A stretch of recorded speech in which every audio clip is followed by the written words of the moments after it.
रोहित श्रीवास्तव आ गए हैं हमारे साथ। पिछली बार उनसे बात नहीं हो पा रही थी थोड़ी देर पहले। रोहित भाई बहुत बहुत शुक्रिया, थैंक यू वेरी मच समय देने के लिए। सर क्या कह रहे हैं आपके चार्ट्स, क्या कह रही है आपकी कैलकुलेशन सर? शुक्रिया। तो मेरे जो चार्ट्स ये बता रहे हैं कि ऑल्दो हम लोग की नज़र जो है वो निफ्टी पे रहती है और कुछ ही दिन पहले निफ्टी ने ऑल टाइम हाई क्लोजिंग दी, तो ऐसा लगेगा कि ये प्री बजट रैली थी, करेक्शन हुआ नहीं है बाजार में। बट अगर हम लोग अपनी नज़र थोड़ा सा हटाएं और स्टॉक्स की तरफ ध्यान दें, जो जो एडवांस डिक्लाइन रेशियो हैं वो काफ़ी नीचे आ चुके हैं। साथ साथ हमारा एक स्विंग इंडिकेटर है जो कि बाजार के टोटल मोमेंटम को पे नजर रखता है। वो करीब 14 के आसपास आ गया था। 14 मतलब कि 86% ऑफ स्टॉक्स जो है वो डाउनवर्ड मोमेंटम में थे कुछ फ्राइडे के दिन। आज भी ये इंडिकेटर वापस 18 या 17 के आसपास आ गया है। तो जब ज्यादातर स्टॉक्स का मोमेंटम नेगेटिव है, इसका मतलब है कि स्टॉक स्पेसिफिक जो करेक्शंस हैं वो पीछे पीछे हो चुके हैं। और बजट के दिन जो है वो मूड जो है थोड़ा सा नेगेटिव हो चुका है। तो मेरा सेंस है ये इंडिकेट करता है कि डाउनसाइड जो है वो बाजारों में बहुत ज्यादा नहीं है, थोड़ा बहुत हो सकता है बट बहुत ज्यादा नहीं है।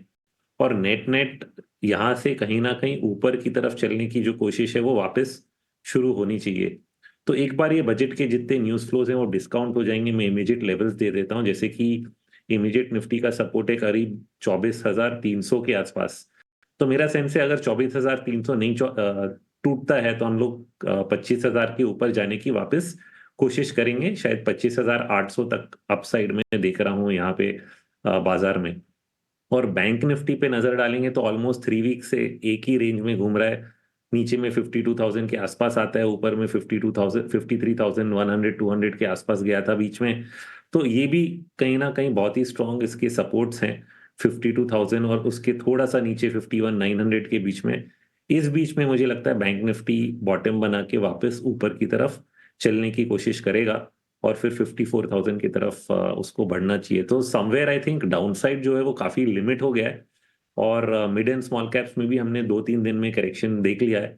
तो शायद बहुत ज्यादा बाजार यहाँ पे गिरे नहीं। स्टडी करते होंगे निफ्टी और बैंक निफ्टी को सर, आप थेमेटिक भी चेक करते होंगे, सेक्टोरियली भी चेक करते होंगे। जरा बता सकते हैं सेक्टोरियली चार्ट स्ट्रॉन्ग कहाँ पर है और वीक कहाँ पर है? तो सेक्टरल ये हो रहा है कि काफी रोटेशन है। इनफैक्ट इलेक्शन रिजल्ट्स के पहले भी हम लोग अगर रिलेटिव स्ट्रेंथ देखते तो strength was shifting towards FMCG. अब पिछले 1-1.5 महीने में एफएमसीजी और आईटी सेक्टर में आउट परफॉर्मेंस रहा है। मुझे लग रहा है ये परफॉर्मेंस तो जरूर चलता रहेगा। सिर्फ एक ही वीक एरिया है जो कि आई थिंक सब लोग अभी बोलने लगे, स्पेसिफिकली फंडामेंटली बोलने लगे कि पीएसयू के अंदर डिफेंस और रेलवे के बारे में बहुत ज्यादा लोग बोल रहे हैं। बट मुझे जनरली पीएसयू सेक्टर, क्योंकि उसमें इनका वेटेज ज्यादा है, वो ही एक बहुत ज्यादा ओवरबॉट सेक्टर है, क्योंकि उसका जो आरएसआई मंथली चार्ट्स पे हम लोग देखते हैं वो 94 तक पहुंच गया है, जो कि शायद 15 या 20 साल का हाई होगा। तो वो हाई लेवल पे पीएसयू स्टॉक्स थोड़े डेंजरस लगते हैं। मुझे लग रहा है कि उसमें उनमें ज्यादातर करेक्शन आया नहीं। इवन इलेक्शंस के बाद मुझे लग रहा था करेक्शन आएगा, तो वो एक सेक्टर है जहां पे करेक्शन ड्यू है। बट सिर्फ एक ही सेक्टर को लेके मैं अगर पूरे बाजार पे नेगेटिव हो जाऊं, वो चीज मुझे थोड़ी गलत लग रही है, क्योंकि दूसरे सेगमेंट्स हैं जहां पे कहीं ना कहीं मोमेंटम पिकअप हुआ है। जैसे कि फार्मा सेक्टर है, वहां पे मोमेंटम हमने पिकअप होते हुए देखा है। रियल्टी सेक्टर है वो भी काफी कंसोलिडेट हो चुका है। तो शायद पैसा अलग अलग सेक्टर्स में मूव करेगा। इनफैक्ट बैंकिंग जो है उसने कई पूरे लास्ट ईयर का जो एक रेंज था, बहुत ही हल्का सा राइजिंग रेंज था, it was under performing the main indices, उसने उसमें से ब्रेकआउट दिया 51,000 के ऊपर निकल के। सो वो जो एक ब्रेकआउट है थोड़ा लॉन्ग टर्म ब्रेकआउट है। और इसका मतलब है कि बैंकिंग सेक्टर जो पहले अंडर परफॉर्म कर रहा था शायद अभी आउट परफॉर्म करने लग जाए। तो मैं एक्सपेक्ट करूंगा बजट में भी कुछ ना कुछ ऐसा हो। और कई इस पे बातें भी हुई हैं कि too much of money going away from banking to markets and all. तो कहीं ना कहीं ऐसे कुछ मेजर हो जो कि बैंकिंग सेक्टर को बेनिफिट करे, डायरेक्टली या indirectly. I think banking sector जो है यहाँ पे सेटअप है तेजी के लिए। रोहित भाई बहुत बहुत शुक्रिया, थैंक यू वेरी मच समय देने के लिए। आप बहुत बहुत शुक्रिया आपका, थैंक यू वेरी मच। संथौलिया भी जुड़ चुके हैं, उनसे भी जरा करते हैं बातचीत और उसके बाद फिर हम ट्रेडिंग अखाड़ा पे चलेंगे और वहाँ से आपको कुछ बढ़िया बढ़िया स्विंग ट्रेड लेके आएंगे आपके लिए। मेरे पहलवान तैयार हो रहे हैं वहीं पे। मनीष भाई बहुत बहुत शुक्रिया, थैंक यू वेरी मच। आज समय आपने निकाला हमारे लिए on the budget day. Sir पहला क्वेश्चन वही सेम, बजट से आपकी क्या एक्सपेक्टेशन और उसका मार्केट रिएक्शन सर? बजट से एक्सपेक्टेशन यही है कि फिस्कल डेफिसिट का जो ग्लाइड पाथ है FRBM एक्ट के हिसाब से 5.1% ये रोड मैप अच्छी तरह समझाया जाए. Balance between revenue expenditure and capital expenditure, middle class, rural India, उनके लिए थोड़े पैसे हाथ में मिलने चाहिए, चाहे वो टैक्सेशन रिडक्शन की पॉइंट ऑफ व्यू से हो या फिर आप एक सब्सिडीज कुछ एक्स्ट्रा दें. इससे रूरल इंडिया और मिडिल क्लास को थोड़ी रियायत मिलेगी, कंजम्पशन रिलेटेड स्टॉक्स में थोड़ी बेनिफिट मिलेगी. सो बेसिकली यही एक्सपेक्टेशन है.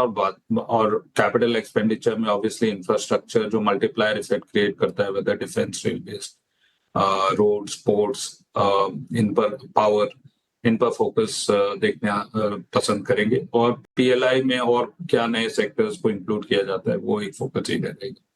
मेरा ये मानना है कि industrials, capital goods, railways, defence, ये बहुत ज्यादा एलिवेटेड वैल्यूएशंस पर है और कंजम्पशन थोड़े से अंडर वैल्यूड है, डिस्क्रेशनरी और स्टेपल्स दोनों ही. तो एक रोटेशन ट्रेड मार्केट्स में डेफिनेटली प्ले आउट होना चाहिए. रिस्क ऑन ट्रेड से रिस्क ऑफ ट्रेड की तरफ मार्केट जाएगा, मुझे ऐसा लगता है पोस्ट बजट. और आपके banks, IT, consumption, staples and discretionary, pharma, ये आउट परफॉर्म करने चाहिए. और जो इंडस्ट्रियल जो काफी कद बढ़े हुए हैं उनमें एक टाइम करेक्शन और प्राइस करेक्शन या बोथ की गुंजाइश ज्यादा है. ऑलराइट जी हाँ, मनीष जी नमस्कार, मैं सृष्टि बात कर रही हूँ. हाँ जी, आपने बहुत सारे ऐसे सेक्टर्स ज़रूर बताए जहाँ पे नज़र रखनी है और कुछ एक सेक्टर्स में फ्रॉथ भी दिख रही है. पर बजट के बाद मनीष जी जो एक और थीम की बात हो रही है कि रूरल कंजम्पशन पे जो है फोकस ज़्यादा रह सकता है. अफोर्डेबल हाउसिंग भी एक सेक्टर है जो कि उभर कर आ सकता है. इस पे आपका क्या टेक है? क्या इन सेक्टर्स में वैल्यूएशन के लिहाज से ध्यान रखना चाहिए और आपका क्या व्यू है कि बजट के बाद किस तरीके से परफॉर्म कर सकते हैं ये सेक्टर्स?